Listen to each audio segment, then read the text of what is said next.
I never thought I'd find myself in this position. I came home from college for the summer, expecting peace and routine. My dad had remarried a few years back.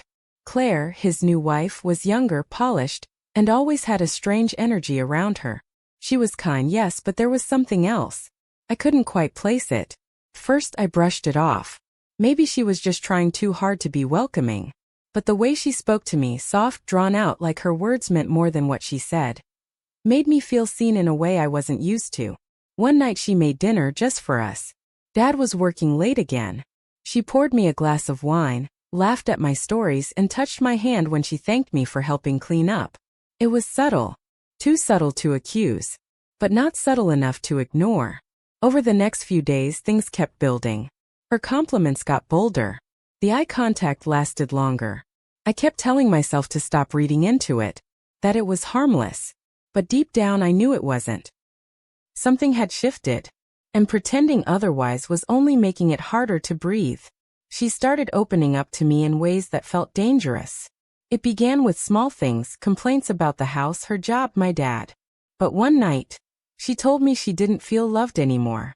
She said my dad barely spoke to her unless it was about bills or errands. I didn't know how to respond, so I just listened. Maybe too closely. She told me I had a good heart, that I noticed things most people ignored. I laughed it off, but her words stuck. I began staying up late, hoping she'd talk to me again. And she did. Almost every night. I knew it wasn't appropriate, but it felt good to be wanted. Even in a quiet, unspoken way. One night, we sat together, just talking, and she leaned her head on my shoulder. I didn't move. My heart was racing. She didn't say anything and neither did I.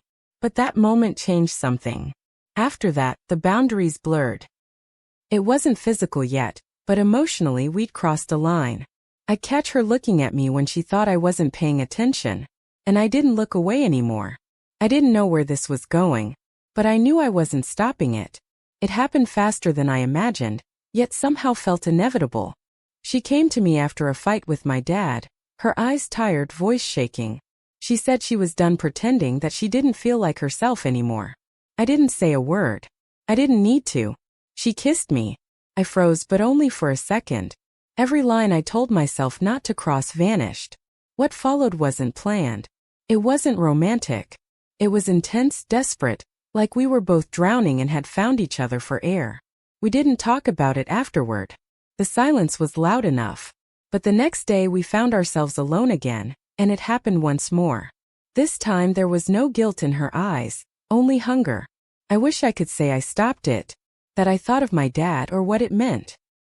But I didn't. I wanted her. She wanted me. And that was all we let matter.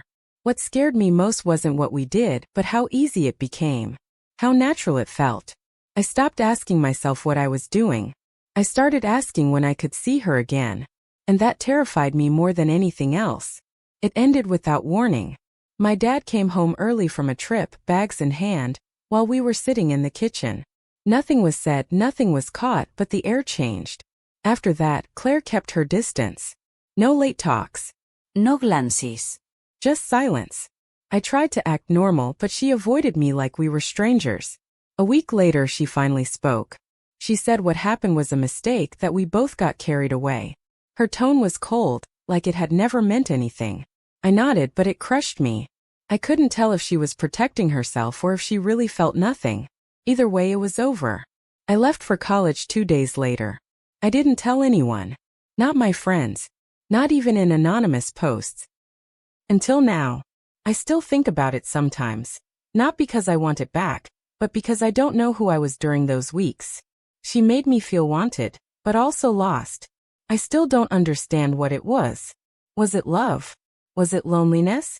Or just two broken people trying to escape something bigger than either of us could admit? I'll never really know. And maybe that's the part that haunts me most.